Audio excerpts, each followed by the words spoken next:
Selamat pagi murid-murid, berjumpa lagi pada pertemuan kali ini. Pertemuan kali ini kita akan membahas mengenai alam sebagai bagian hidup manusia. Ya, untuk memulai proses pembelajaran kita hari ini, marilah kita berdoa terlebih dahulu. Dalam nama Bapa dan Putra dan Roh Kudus, amin. Terima kasih Allah Bapa, syukur terima kasih kami aturkan padamu atas berkat-Mu pada kami hingga pada hari ini. Sekarang kami mau memulai proses pembelajaran. Kiranya Engkau memberkati kami, Engkau menuntun kami, membimbing kami dalam proses pembelajaran, agar apa yang kami pelajari dapat berguna bagi masa depan kami. Nama-Mu kami puji kini dan sepanjang masa. Amin. Dalam nama Bapa dan Putra dan Roh Kudus. Amin. Nah, mengenai materi kita pada hari ini, alam sebagai bagian hidup manusia, tentunya kita bertanya-tanya. Pertama, apa itu alam? Lalu, apa makna alam itu? Nah, di sini saya akan menjelaskan. Alam adalah bagian dari hidup manusia. Manusia tidak dapat dipisahkan dari alam. Alam adalah ciptaan dan pemberian dari Tuhan. Manusia dipercayai oleh Tuhan untuk menjaga alam. Nah, sekarang murid-murid, silahkan mencermati foto-foto berikut ini. Ya, 4 foto ini adalah foto mengenai alam ciptaan Tuhan. Nah, sekarang silahkan murid-murid bandingkan dengan foto berikut ini.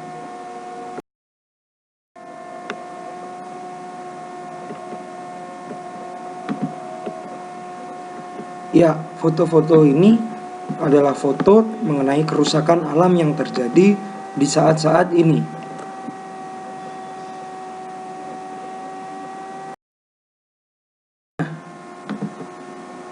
Mengapa alam bisa rusak? Ini adalah beberapa contoh mengapa alam bisa rusak.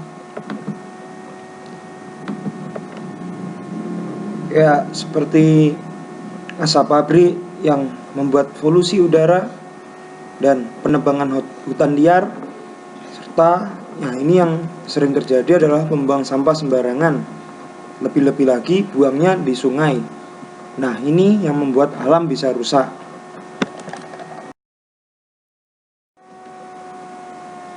Nah, untuk meneguhkan iman kita akan rahmat Allah berupa alam yang telah diberikan kepada kita, mari kita melihat dari kitab Kejadian bab 1 ayat 1 sampai 31, dilanjut bab 2 ayat 1 sampai 7. Saya akan menceritakan secara singkat kisah penciptaan pada bacaan kali ini. Pada hari pertama, Tuhan menciptakan terang dan gelap. Lalu, hari kedua, Tuhan menciptakan cakrawala.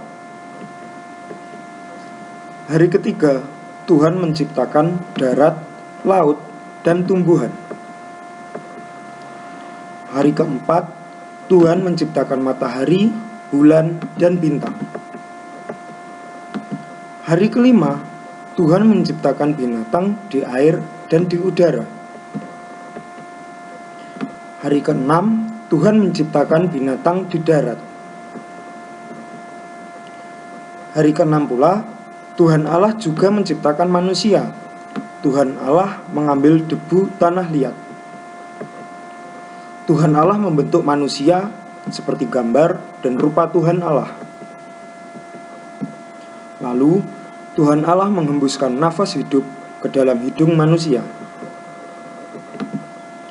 Demikianlah manusia itu menjadi makhluk yang hidup. Manusia laki-laki itu bernama Adam, dan manusia perempuan itu bernama Hawa. Pada hari ketujuh, Tuhan Allah memberkati dan menguduskan semua ciptaannya yang amat baik. Akhirnya, Tuhan Allah menempatkan manusia di Taman Eden. Begitulah kisah penciptaan pada Kejadian bab 1 dan bab 2.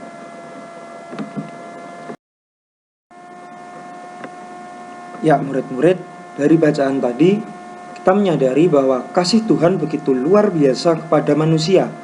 Kasih itu tampak dalam kisah penciptaan. Ya, pertama Tuhan Allah menciptakan lautan, daratan, dan tumbuhan. Lalu Tuhan juga menciptakan binatang yang ada di laut dan yang ada di udara, serta binatang yang ada di darat. Dan semuanya itu diberikan Tuhan untuk dijaga dan dirawat oleh manusia.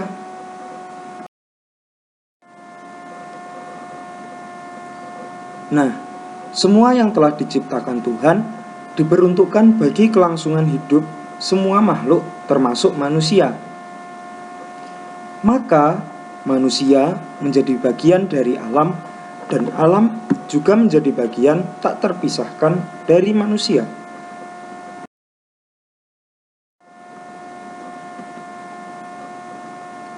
Alam lingkungan sangat penting bagi kelangsungan hidup. Nah, oleh karena itu kita perlu menjaga dan melestarikan keutuhannya.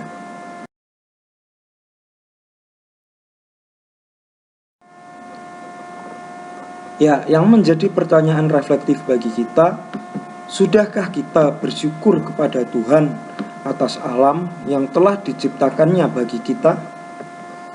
Dan sadarkah bahwa saat ini kondisi alam kita cukup memprihatinkan? Nah, oleh karena itu, murid-murid, kita harus menjaga dan melestarikan lingkungan kita. Apakah yang harus kita perbuat? Ya, seperti contoh, menanam pohon. Lalu, ini yang paling simpel, membuang sampah pada tempatnya. Dan bukan asal membuang, tapi juga dipilah. Lalu, bersepeda. Nah, ini untuk mengurangi polusi udara. Apabila kita hanya keluar di dekat-dekat rumah, kita tidak perlu harus naik motor dan menghasilkan polusi udara. Oleh karena itu kita harus bersepeda ataupun jalan kaki. Nah, begitu materi kita pada hari ini. Marilah kita tutup pertemuan kita dengan doa penutup. Dalam nama Bapa dan Putra dan Roh Kudus. Amin.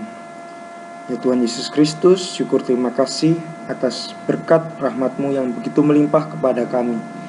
Kiranya dengan materi yang kami pelajari pada hari ini membantu kami untuk melanjutkan aktivitas kami berikutnya agar dapat menjaga alam yang telah Engkau percayakan kepada kami. Doa ini kami aturkan padamu dalam perantaraan Kristus Tuhan kami. Amin. Dalam nama Bapa dan Putra dan Roh Kudus. Amin. Ya, murid-murid, menjadi peneguhan bagi kita, yakni marilah kita menjaga alam kita, karena itu adalah rahmat yang diberikan Tuhan kepada manusia. Sekian, terima kasih dan sampai jumpa.